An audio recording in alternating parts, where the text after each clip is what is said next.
All right. Okay, so here we are. All right, so let's start talking about C. Now, our real interest is how machines work at the binary level. And as I mentioned before, that means learning C is very logical because C is very close to assembly language. C was written to create the operating system Unix to unify machines.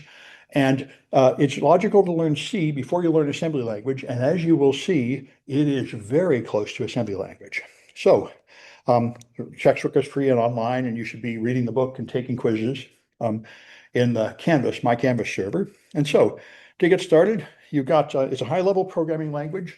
Technically, but it's a lot closer to machine language than more modern languages like Python and Java and such.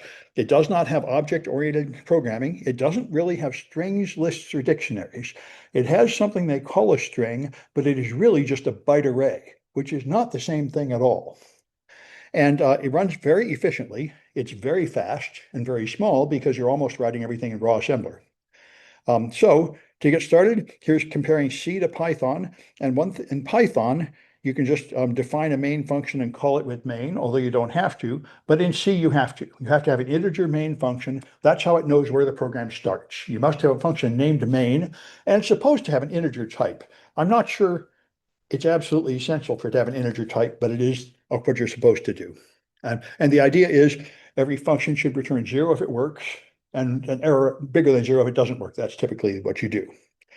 So in comments, Python used triple quotes for comments, and a pound for single line comments. And in C, you use slash star and star slash for multi-line comments and slash slash for single line comments. Let's see, this is one of the things I use AI for these days is how do I make a comment in a language I'm using? Because like everybody, I'm using 3 or 4 languages all the time and always getting them mixed up. So you import libraries with import. In C, you import them with pound include. And you must have all those functions, those include statements at the top of the program. In Python, you just have to have the import function somewhere before where you're using it. In Python, indentation matters. A colon starts a block of text, and indented text is well, how it determines what code is included in the block. In C, white space is always ignored. And since I started with C, I was very confused when I started learning Python because I was accustomed to just making the white space all random. And you can't be doing that in Python. But in C, you can because you have characters. Your curly brace opens a block of code and close curly brace ends it. And all white space is completely thrown away before anything goes to the compiler. So you can use spaces and tabs any way you like, and it'll have no effect. All right. So this is the int main of something is the main function where it enters. Now it returns an integer, which is zero if there's no error. And if you put void here, that means it doesn't expect any parameters. So each statement is on a separate line in Python. In C, you end it with a semicolon, and carriage returns are just more white space that are stripped out before it's compiled. So you can space it out any way you like.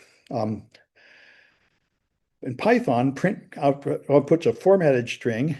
In C, you can use printf to print a formatted string, and you have to include a format character. And as we're going to see, this is one of the many security flaws in C. C is responsible for most of the serious security flaws in software.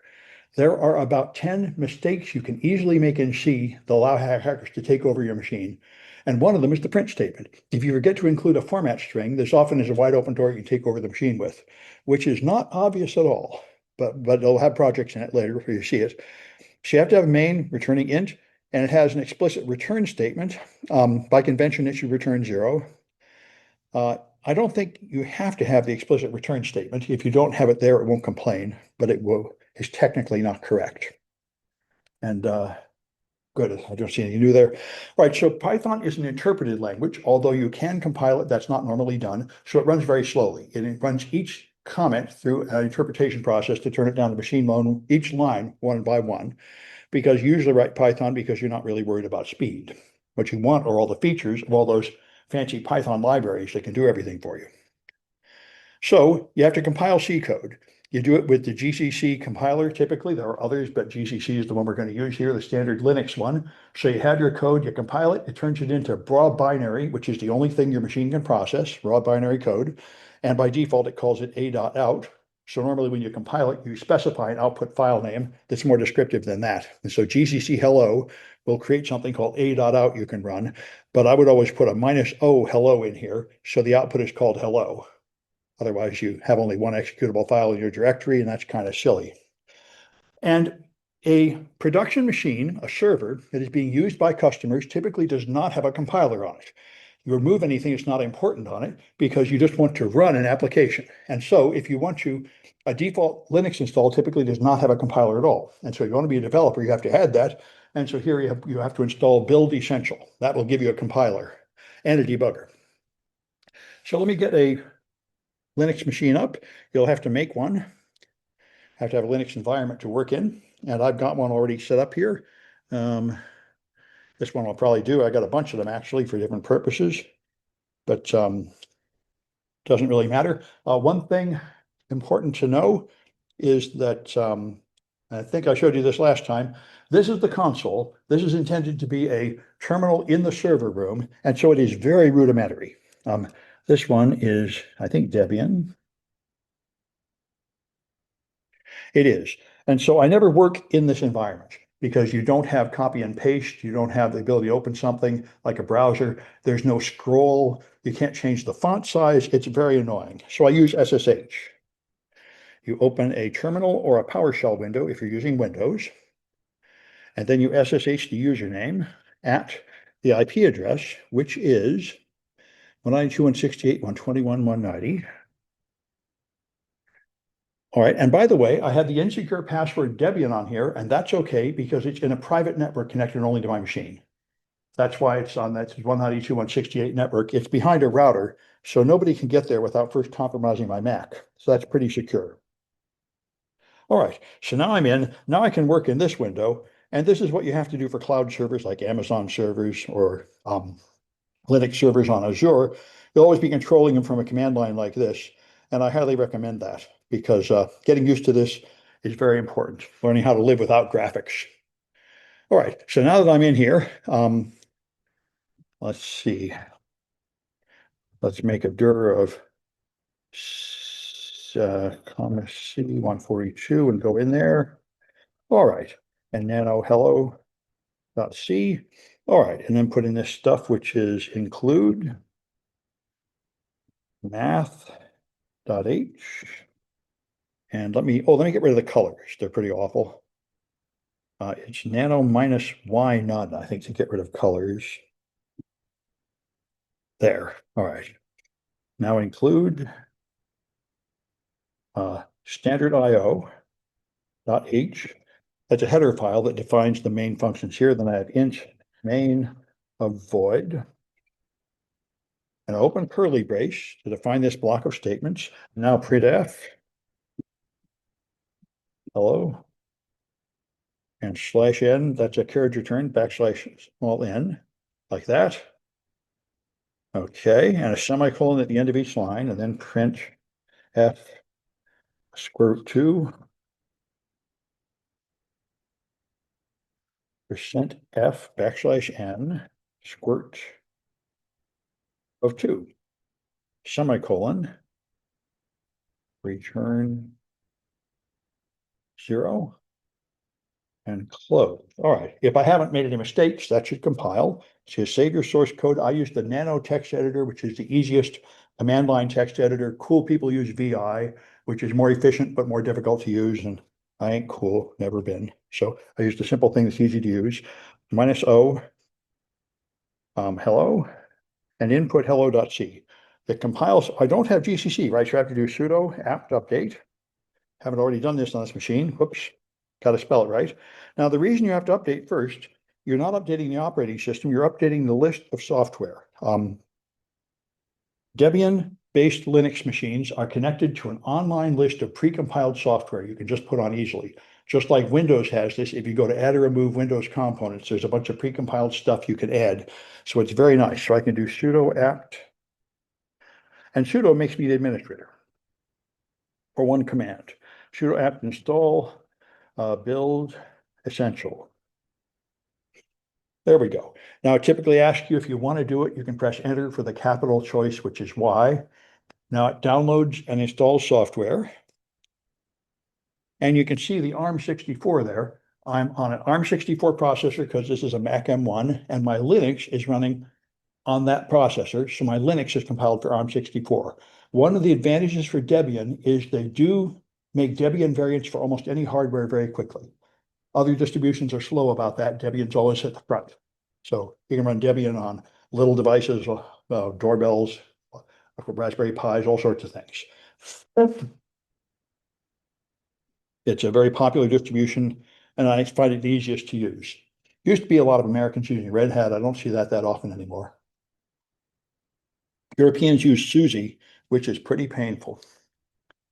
Anyway, this is still installing my compiler. I think I'll just go ahead rather than wait for it. It's being slow. Looks like the network here is a little bit slow. You can cope with it. All right, so your variables have a scope and a type. The scope is where you can reach the variable in the program. The variable is defined in a block of code, and it does not exist outside its home block of code. And type is what kind of value it can have. So there's integer, and there's character, which is for all practical purposes the same thing as integer, which is a pretty bad idea, but it seemed like a good idea when C was written in the 1970s, when the only thing they cared about was English. Now that we got other languages to think about, having one byte for a character is really not very smart. But that's the way C works. Then you have floating point, which is a number with a decimal point and some precision, and double floating point just has more precision, more spaces. Those are the common variable types. So in Python, you can just declare a variable equal to a number and it will guess what you mean. So in Python, if you say x equals 7, it'll make it an integer. In C, you must explicitly tell it what type of variable it is. So you have to define your variables. This is an integer. You can add to an integer.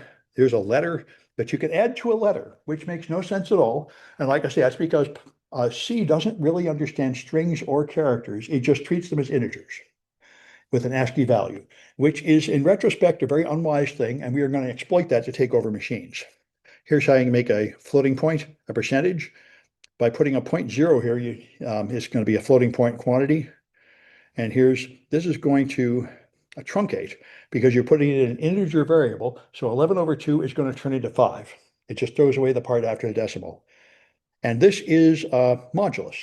Modulus 2 will give you a 0 for even numbers and a 1 for odd numbers. Let me check and see if I can see there are no questions in the Zoom chat. Okay, good. All right. So anyway, that's still running. Boy, something slow about this network, but you can't have everything. All right. So like say character stores numeric value. It's an ASCII character. The thing called a string is just a byte array. So 1 byte per character. And it doesn't really make much sense at all because if you know your ASCII, you know that only from 1 to 127 are used in ASCII. The second half of the byte range is not a printable ASCII character, and yet it's still available to put it in what's called character variable in C. And the numeric types we talked about, the most common ones are int and float, and there's double precision, and there's even a short signed integer and so on. But anyway, all right. So unsigned integers are here. You can define an unsigned integer. Char might be signed or unsigned, depending on the implementation, because if it was signed, it would only go up to plus 127 and down to minus 127. And those negative ones aren't valid for a character anyway. So if you're only putting character data in there in ASCII, it wouldn't really matter whether it's signed or unsigned. But size of will show you how big something is. So if you look at the size of an int, it's by default 4 bytes, and the number of bytes in the short is 2 bytes. The number of bytes in a character is 1 byte. So you can add, subtract, multiply, divide, modulus, and all that jazz. And you have this plus equals, means I plus equals 1, means take I, add 1 to it, and put it back in I. It's a common shortcut. And you have the increment and decrement also. These are things you find in almost any language, including Python. And you can put the plus plus before to increment x before using it, or put it after to use it and then increment it. A little subtlety that can give you a headache. It can create an off by 1 error, which is one of the many very common errors in C. It is very easy to accidentally do something 1 time more than you wanted to, or 1 time less than you wanted to in C. All right, let's take a look at a Kahoot. I should have those available. Let me start another page and get in. All right.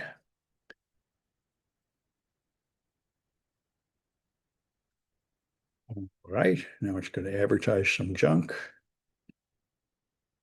And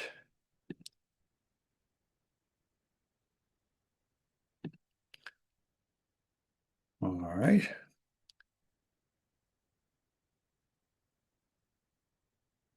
One A, that'll do. All right. There we go.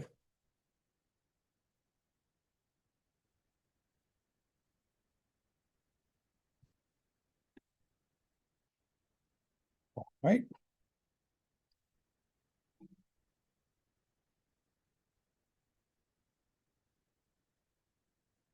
We go to Kahoot.it, type in that number.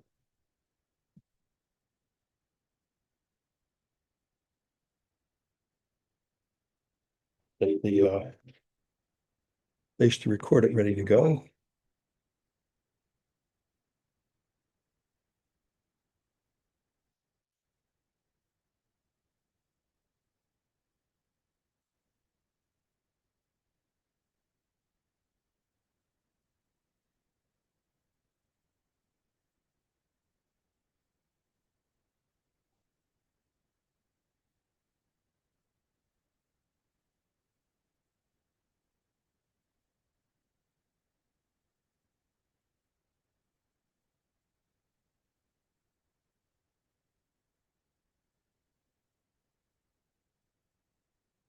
Wait a little bit longer to see if anybody else is coming.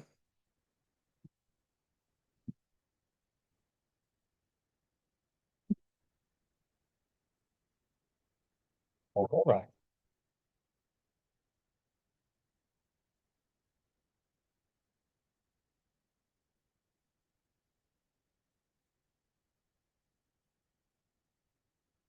All right. So what does C lack?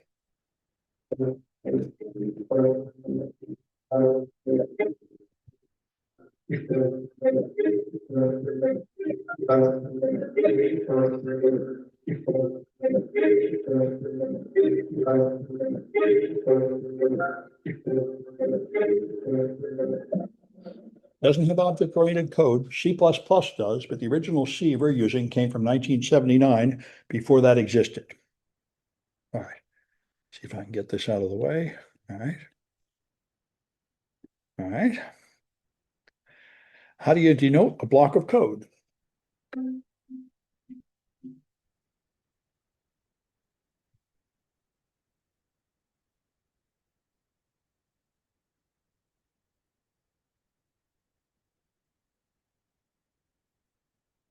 Curly braces. That's what unites a block of code so it belongs in a function like main or in something like a for loop.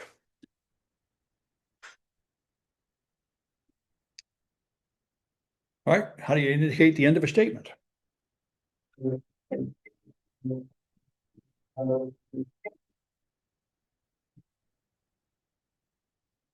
Semicolon at the end of each statement. You don't need a curly brace around every statement, just around every block. And even if you have a curly brace ending it, you still need to have a semicolon to end the statements inside there.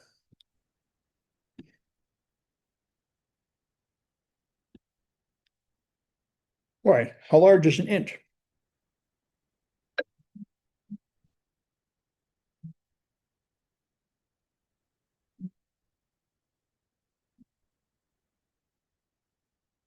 Yep, 4 bytes. So it can go up to 2 billion and down to minus 2 billion typically. All right.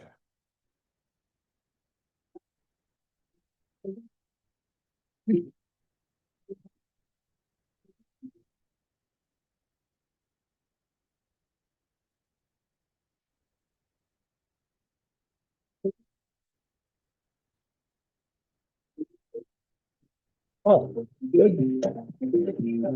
So let's get back to here.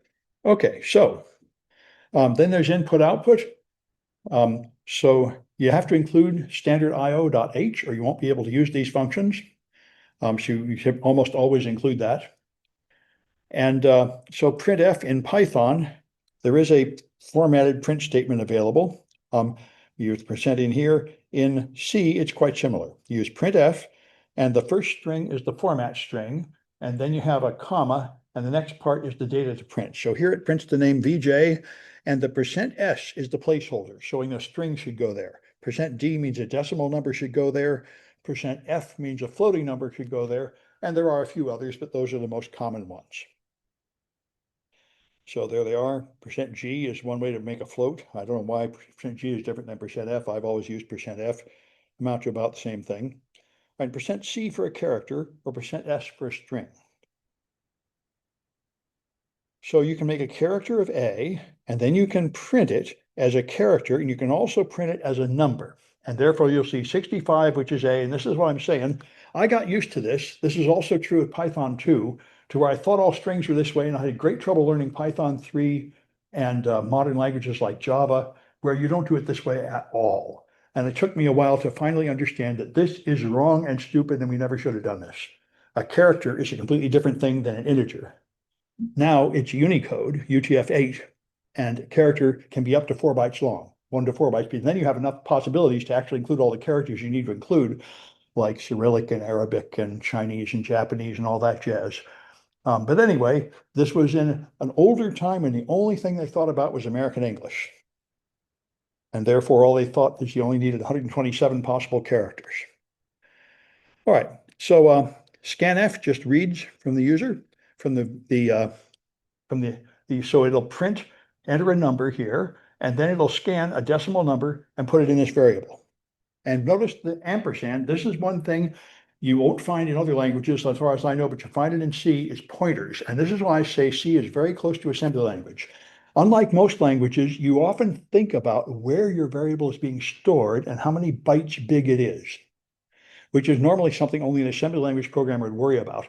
And so the ampersand gives you a pointer to the variable. It gives you the variable's address in memory. And that's what you must give the scanf function. And we'll see a lot more of that as we go ahead. That's why C is good to begin to learn assembler, because you're tied to the real hardware, mostly the RAM bytes, and you have to get used to how they work. All right. And so that's what the ampersand is. Gives you the location of that variable. This is called a pointer. And so if you want to read two values from the user, %x and %pi, you read the first one as a %d and the second one is a %g. So the first one is an integer, decimal, and the next one is a floating point, integer. So now you can put in 8 and 3.14. Now you might wonder what you use to separate them. Since I didn't specify it here and it isn't obvious how to, what happens is any amount of white space. So you can have any amount of tabs or spaces, and we'll just treat that as the separator. All right. So you've got conditionals. Here's an if, which is very much like what you'd see in Python. If number 1 greater than number 2, I don't know if the parentheses are mandatory. I've gotten in the habit of using them. And so this in the parentheses is a Boolean value that's either true or false. And if it's true, you do the first thing. Otherwise, you do the else thing. And you don't need to include the else block. If you don't, it will only take effect if it's true and have no effect if it's false. And that's the same as in all other languages. So the if statements are quite common to almost every language. The most common mistake in an if statement is you want to see if two things are equal. And you say if num1 equals number2, you have to use 2 equals. If you use 1 equals, it's an assignment to put num2 into num1. And that will always be true. So it's the very common mistake because it's natural.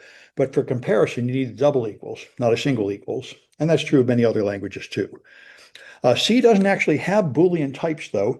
Anything that evaluates as non-zero is true and 0 is false. So just like it uses integers for characters, which is wrong, it also uses integers for Boolean values, which you could argue is also wrong, but that's the way it is. It's designed to be very simple language, close to the hardware.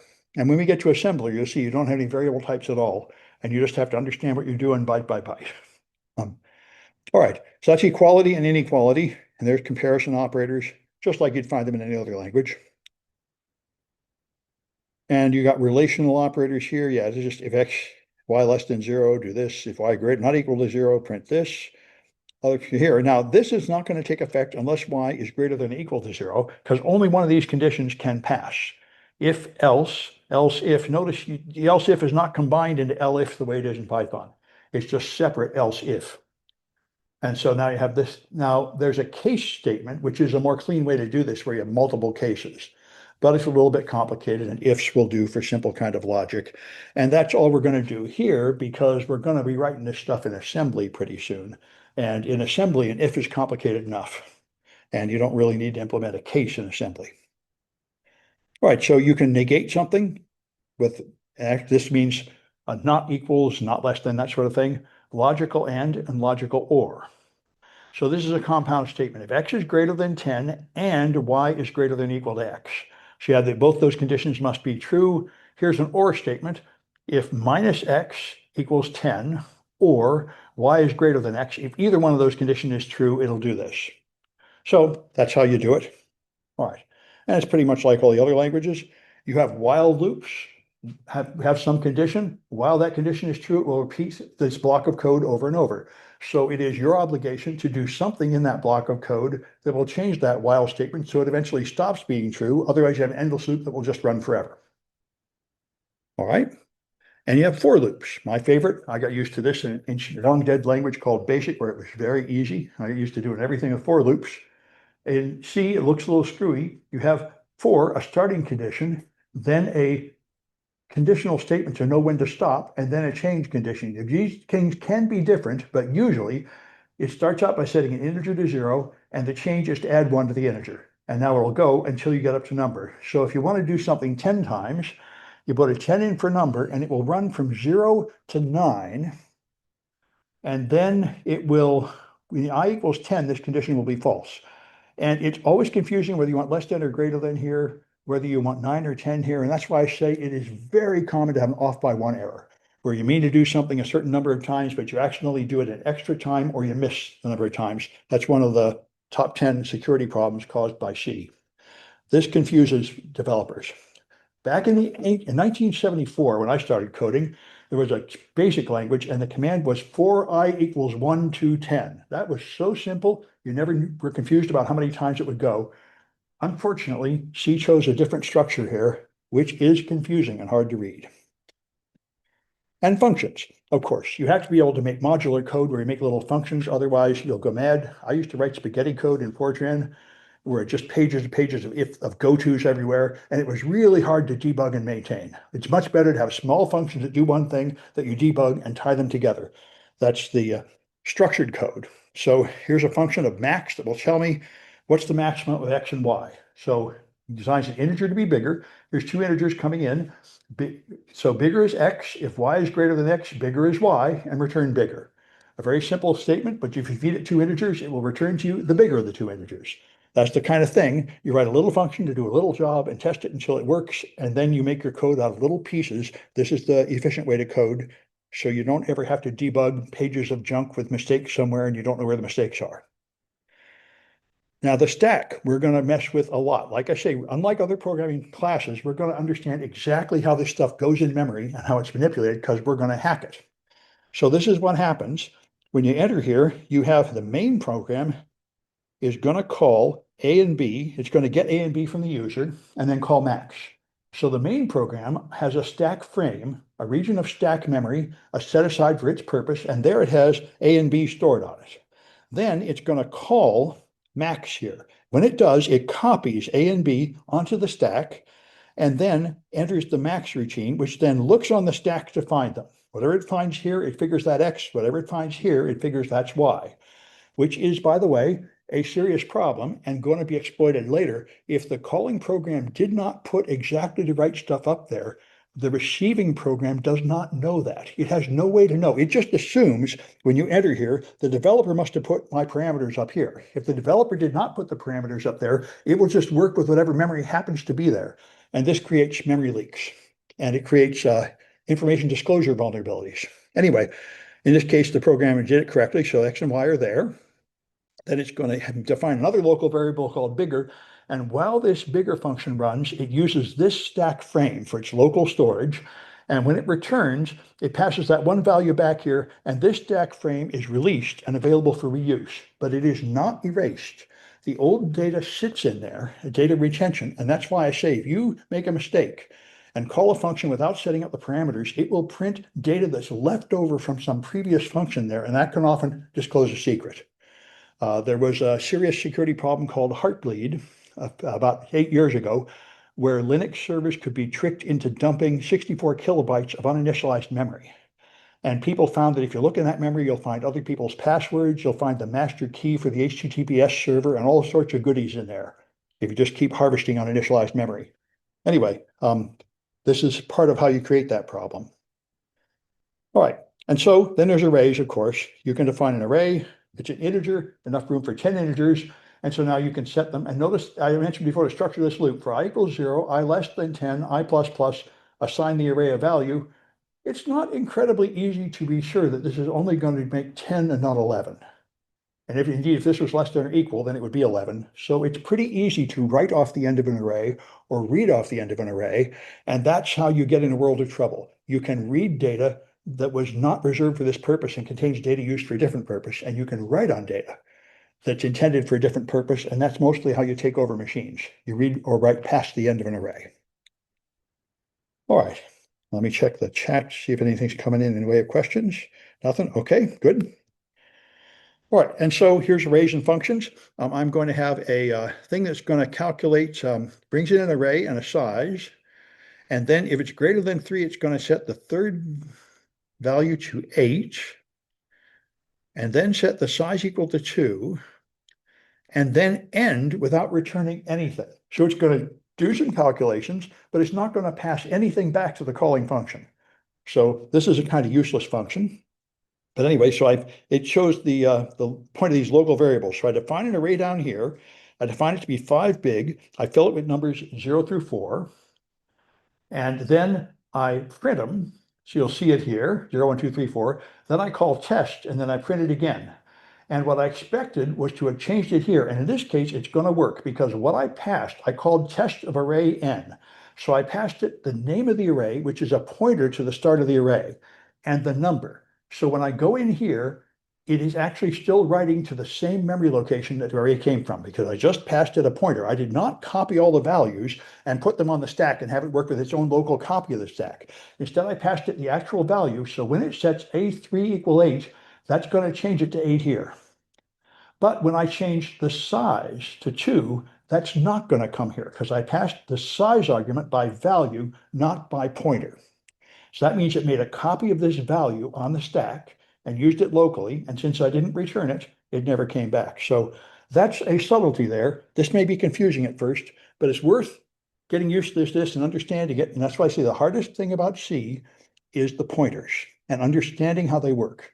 It is very common that you get confused about whether something should be a pointer or a value, and you end up with unexpected results from that. All right, and so there's another thing, which is probably a really bad idea. This thing called a string in C is in a byte array, and they did not store the length of the string anywhere. Now, Pascal stores the first byte as the length of the string, and then you have all the bytes, and that would have been a lot better. But that's not how C works. So in C, you want to store a string, you store all the bytes, and then you put a null byte at the end. So if you want to store a 5-letter word, you really need 6 bytes to store that string. And this is another thing that programmers frequently make errors about. They end up writing off the end and so on. But you have to end with a null byte. All right, and so here, got a main routine that defines a couple strings that are 10 characters long. Here it sets hi null byte. So the first string is going to contain hi and stop. And then we can print it as a string. It's going to show me hi. And then it's going to show me the length as 2. This is going to copy the contents of string 1 into string 2, and therefore string 2 will now contain hi. So this is going to be a second string containing exactly the same bytes. Now I'm going to copy hello into string 2. And when I do, it's going to put it in string 2 and it's going to add the null byte. So now it's 5 long. And it's not obvious that it added the null byte. And in fact, when you use string functions in C, you have to carefully understand which ones are going to add the null byte and which ones aren't. And very often you accidentally go off the end writing the null byte because you forget about it. Like I said, the handling of text in C is very clumsy and inconvenient, and people very often make mistakes. That's why the most famous mistake is the buffer overflow. We're going to have a lot of those, and this was responsible for almost all Windows malware right up through Windows XP. All the viruses that took over the machine exploited C buffer overflows, and Microsoft discovered that their coders had no idea about security, so they stopped development on Vista They made every programmer read a book called Writing Secure Code, and they rewrote Windows XP to be more secure and distributed it for free and wrote off all the profit of the company for about 2 years, making Windows XP Service Pack 2, which was the first time Microsoft took security seriously. Now they are leaders in security, but it took them decades to get there. Until Windows XP Service Pack 2, Microsoft explicitly ignored security. They said there aren't very many hackers. It's a waste of time to try to make stuff secure. Just make stuff that works for legitimate users trying to get their job done, and don't worry about the hackers. But the hacking got so bad, they had to reverse that position in 2002. Anyway, then there's structures. You can define other structures. A structured object here with name, age, floating point, and so on. We're not going to use these very much. They're a little bit too fancy, but I mean, they do exist in C. For that matter, technically you can use them in assembler too. Anyway, you can define a structure. It's a little bit like object-oriented programming, although it's a lot less sophisticated than a full object like you'd find in C++. So this, you define how this thing called a student has various things stored here. It has some characters and then an integer and then a floating point number, and it looks like another integer. You can have a structure containing a variety of data stored in different types. So let's try another Kahoot, which is 1B here.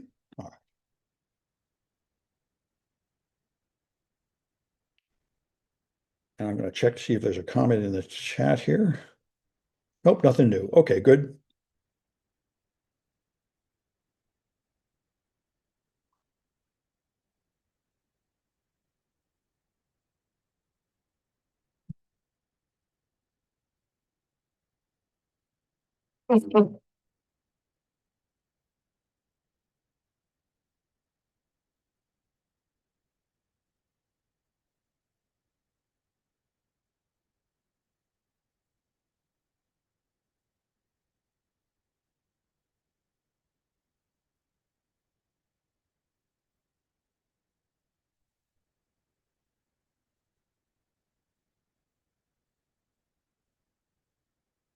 I'll wait till the end of the song.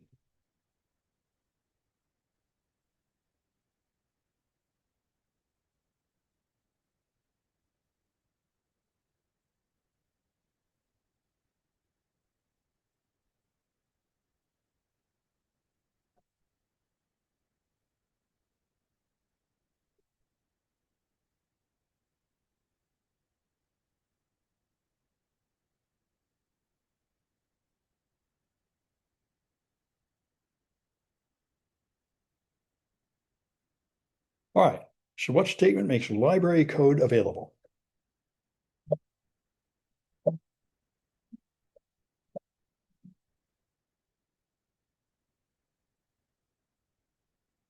Yep, include. Import is Python.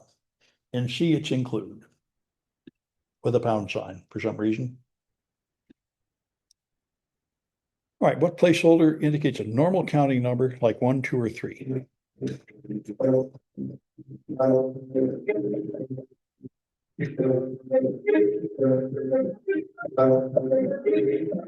Yep, %D for a decimal number. %G is a floating point number.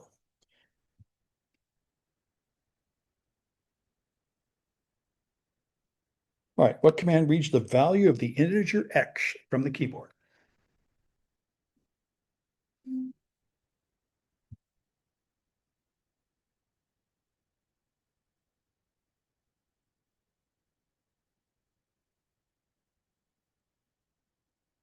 Not this one. You need the ampersand there because you have to pass a pointer to the number. You have to tell it, read this from the keyboard, and here's where to put it in memory. That's why you have to have this pointer symbol there.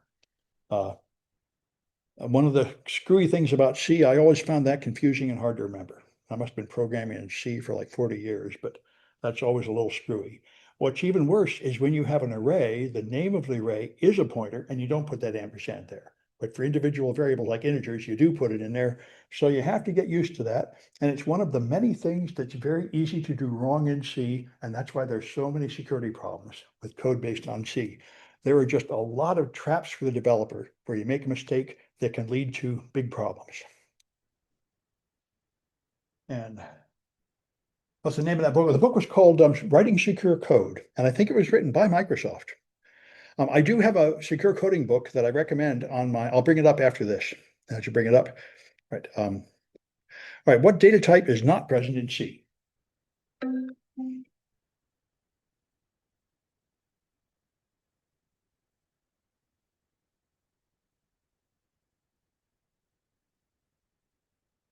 There is no Boolean.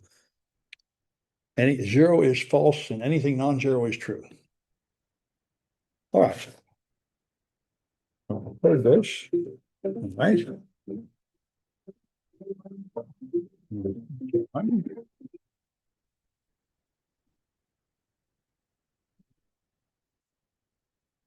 Oh, so, and since the question came up, I guess I'll just leave this recording go while I find it. Someone asked about that secure coding book. That particular one I think is old and not recommended, but I do have a good one. And I'll find it here. It's one of the workshops I taught. Um, I found a very good secure coding book.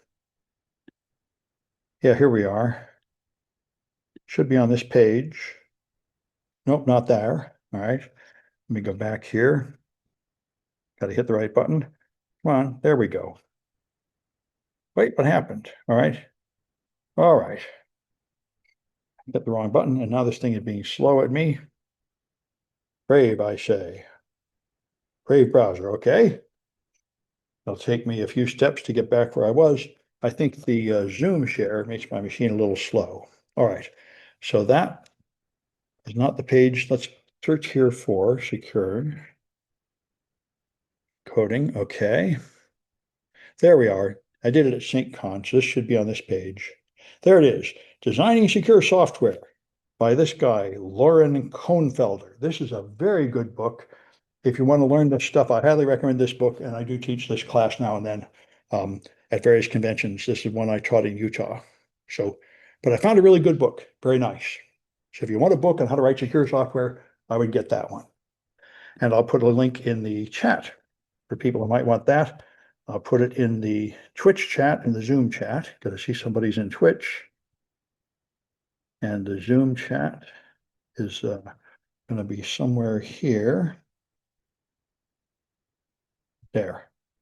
So if you want that book, get it there. All right. And I'm going to stop recording in Zoom if I can figure out how to do it. It's up here. Okay.